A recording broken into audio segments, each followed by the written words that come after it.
சண்டைனா சட்டை கிளியத்தாயா செய்ய, சண்டையில கிளியாத சட்டை எங்க இருக்கு? நீங்க அவங்க பேசி முடிச்சிட்டீங்க. அவர் பேசும்போது நீங்க பேசும்போது நீங்க பேசும்போது அவர் பேசல, நீங்களும் பேசாதீங்க. முதலில் பெண் அரசியல் நடத்தியது தேர்தலை எப்படி வேணாலும் அணுகலாம் என்பதை தாயில்லா ஓட்டு கேட்ட கட்சி அதிமுக 84. அது 1991 நான் சொல்றேன், நீ பேசுற தலையில 91 ஸ்ரீபெரும்புத்தூரில் முன்னாள் பிரதமர் ராஜீவ்காந்தி விடுதலை புலிகளால் படுகொலை செய்யப்பட்ட பிறகு திமுக தான் கொலை செய்தது. மேடைக்கு மேடை கொலை பழியை திமுக மீது போட்டு பெண் அரசியல் பண்ணது அதிமுக தான்.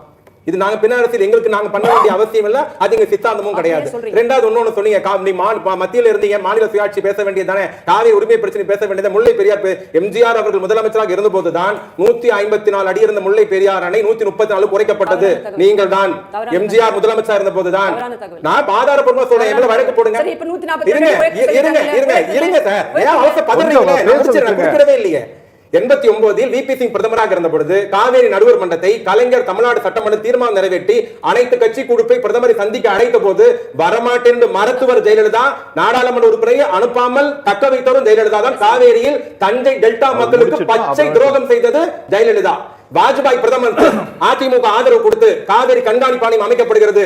கலைஞர் முதலமைச்சர் 9 மணி நேரம் பேசி காவேரி கண்காணிப்பு ஆணையம் அமைக்கிறாங்க. அதிமுக ஆதரவு கொடுத்து வாஜ்பாய் பிரதமர் ஜெயலலிதா அறிக்கை விட்டார், இது பல்லாத ஆணையன்ட்டு. ஆதரவு கொடுத்தது யார்? அந்த ஆட்சிக்கு ஜெயலலிதா. கலைஞர் முதலமைச்சர், ஆணையம் அமைக்கப்படுது, கண்காணிப்பு ஆணையம், அது பல்லில்லாத. காவேரி பிரச்சனையில் இன்னொரு வெளிப்படையா சொல்லட்டுமா, வரலாறு தெரியாம பேசிட்டு இருக்காங்க.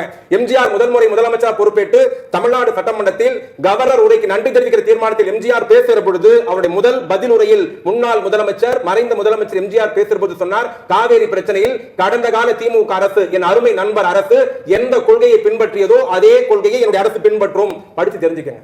நாங்க ஏன் காவிரி துரோகம் பண்ண போறோம்? முல்லை பெரியார் என்னாச்சு? இன்னொன்று பச்சை பொய் திரும்ப சொன்ன உண்மையாயிடும். கச்சத்தீவை விட்டு கொடுத்துட்டீங்க. எங்களுக்கு அப்புறம் நீங்க ஆட்சிக்கு வந்தீங்க. எம்ஜிஆர் 10 வருஷம் முதலமைச்சர், ஜெயலலிதா 15 வருஷம் முதலமைச்சர். நீங்க ஆதரவு கொடுத்து வாஜ்பாய் பிரதமரா இருந்தார். நீங்க இப்ப 39 எம்பி ஆதரவு கொடுத்து ஜனாதிபதி ஓட்டு போட்டீங்க, துணை ஜனாதிபதி ஓட்டு போட்டீங்க. கச்சத்தீவு பேச வேண்டியதுதானே? கச்சத்தீவு பட்டா யாருடைய ஆட்சியில் கை மாறிடுச்சு? யார் இப்ப கலெக்டர்? தமிழ்நாட்டுடைய மொத்த உரிமைகளும் ஒவ்வொரு கட்டத்திலும் விட்டு கொடுக்கிற போதெல்லாம் அதிமுக தான் ஆட்சியில் இருந்தது. அடுத்த செய்தி, ஐயா பாஜகவை சேர்ந்த ஒருத்தர் பேசினார். 75 எமர்ஜென்சியில் பாதிக்கப்பட்ட அதே திமுக 80 கூட்டணி வைக்கலையா, நேருவின் மகளே வருக நிலையான ஆட்சி தருகன்னு சொல்லலையா? இதெல்லாம் அரசியல் சாதாரண தான். நேருவின் மகளே வருக நிலையான ஆட்சி தருகன்னு சென்னை கடற்கரை கூட்டத்தில் கலைஞர் பேசினார். ஆனால் அதே கடற்கரை கூட்டத்தில் நடந்த சம்பவங்களுக்கு எனக்கு தெரியாமல் நடந்து விட்டது, நான் வருத்தம் தெரிவிக்கிறேன் என்று இந்தியாவுடைய இரும்பு மங்கை கலைஞரை உட்கார வைத்துட்டு பேசினார். இது வரலாறு. ஆனால் பாஜக மதுரை மாநாட்டில் பெரியாரி அண்ணாவை நாங்கள் தெரியாமல் இழிவுபடுத்தி விட்டு அவங்க மன்னிப்பு கேட்டாங்களா?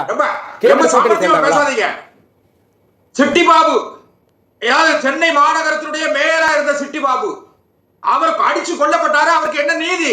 அதுதாங்க சொல்றோம். நான் தான் 18 கோடிக்கு சொன்னேன். 75 நடந்த சம்பவத்துக்கு 80 கூட்டணி சேர்ந்து சென்னை கடற்கரை கூட்டத்தில் முன்னாள் பிரதமர் இது என்னுடைய கவனத்துக்கு வராமல் நடைபெற்ற தவறு, நான் வருத்தம் தெரிவிக்கிறேன் சொன்னாங்க. அந்த அரசியல் பாஜக இந்த கடந்த கால கதைகளை தாண்டி இதெல்லாம் இன்னைக்கு நடந்த இந்த ஒரு சம்பவத்தை வச்சு ஒரு இளம் தலைமுறையினுடைய வாக்குகளை நாங்க வந்தா இதை செய்வோம் அப்படிங்கிற நம்பிக்கை நாங்க கொடுக்கிறோம். அந்த நம்பிக்கை அடைந்தவர்கள், நம்பிக்கை இருப்பவர்கள் எங்களுக்கு பின்னால் எங்களுடைய தலைவர் போற இடத்துக்கு கொடியை தூக்கிட்டு வராங்கன்னு சொல்றாங்கல்ல. இவங்க நேதாச்சும் 2-3 கொடி இருந்தது, இன்னைக்கு பாருங்க நூற்றுக்கணக்கான கொடி இருந்ததுன்னு சொல்லிட்டு அப்படி நம்பிக்கை கொடுத்துருக்க அதிமுக. அதிமுக முதலில் அவங்க தொண்டருக்கு நம்பிக்கை தரணும். அதிமுக முதலில் செங்கோட்டையனுக்கு நம்பிக்கை தரணும். அதிமுக முதலில் அதிமுக தலைமை அவங்க தொண்டர்களை தக்க வைத்துக் கொள்ளணும். நீங்க பேசுறது உண்மை, நாம சொன்னது மட்டும் தான். போய் ஒரு முரசொலி மட்டும் படிச்சிட்டு இருந்தா இப்படி தான் பேசுவாங்க. நீங்க துக்ளக் படிக்கிறீங்க, நான் முரசொலி படிக்கிறேன், அவ்வளவுதான் வித்தியாசம். இல்ல நாளிதழ் படிக்கிற பழக்கமே இல்ல. நீங்க துக்ளக் படிக்கிறீங்க, நான் வந்து முரசொலி படிக்கிறேன். இத கச்சத்தீவை நாங்க மீட்கலையா? தூக்கி கொடுத்துட்டு அன்னைக்கு கேஸ் போட்டுட்டு அம்மா வந்து பின்னாடி தான் கச்சத்தீவை நான் வந்து அசெம்பிளிலே எம்ஜிஆர் வந்து என்ன பண்ணாருங்க? கொடுத்த 3 வருஷம் எம்ஜிஆர் வந்தாரு. சத்தியவாதி முக்கிய மத்திய அமைச்சர் ஆக்குனீங்களே. முராரி தேசாய் ஆட்சியில பங்கெடுத்தீங்களா? நீங்க மத்தியில இருந்தீங்க. ராஜ்பாய் அரசை ஏன் கவிழ்த்தீங்க? செல்வம் ராஜ்பாய் அரசை ஏன் கவிழ்த்தீங்க?